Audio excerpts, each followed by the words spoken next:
Bank Indonesia BI melaporkan kredit perbankan mengalami pertumbuhan sebesar 12,36% secara tahunan atau YoY pada triwulan kedua 2024. Pertumbuhan kredit perbankan didorong oleh kuatnya sisi penawaran dan permintaan.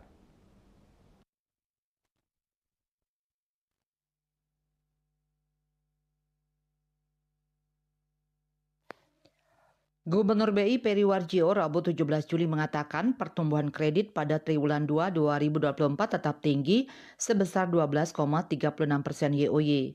Menurut dia, pertumbuhan kredit perbankan didorong oleh kuatnya sisi penawaran dan permintaan. Dari sisi penawaran, minat penyaluran kredit tetap terjaga didukung oleh pertumbuhan dana pihak ketiga DPK triwulan 2 2024 yang kuat yakni sebesar 8,45% YoY. Di samping itu, ada dorongan dari segi berlanjutnya strategi realokasi alat likuid ke kredit oleh perbankan serta dukungan kebijakan insentif likuiditas makroprudensial KLMBI. Sementara dari sisi permintaan, pertumbuhan kredit dipengaruhi oleh permintaan dari korporasi sejalan dengan kinerja penjualan yang tetap tinggi dan kemampuan bayar yang kuat. Permintaan kredit dari rumah tangga juga terjaga stabil terutama dari kelas menengah atas.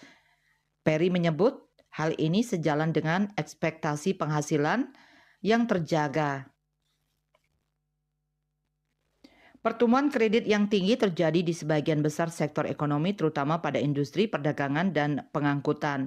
Berdasarkan kelompok penggunaan, pertumbuhan kredit ditopang oleh kredit investasi, kredit modal kerja, dan kredit konsumsi yang masing-masing tumbuh 15,09% YoY, 11,68% YoY, dan 10,80% YoY pada triwulan kedua.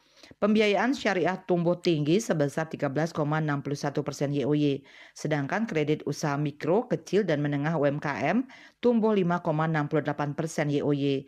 Dengan pertumbuhan tersebut, pertumbuhan kredit 2024 diperkirakan berada pada batas atas kisaran 10-12%. Bisnis Bali melaporkan.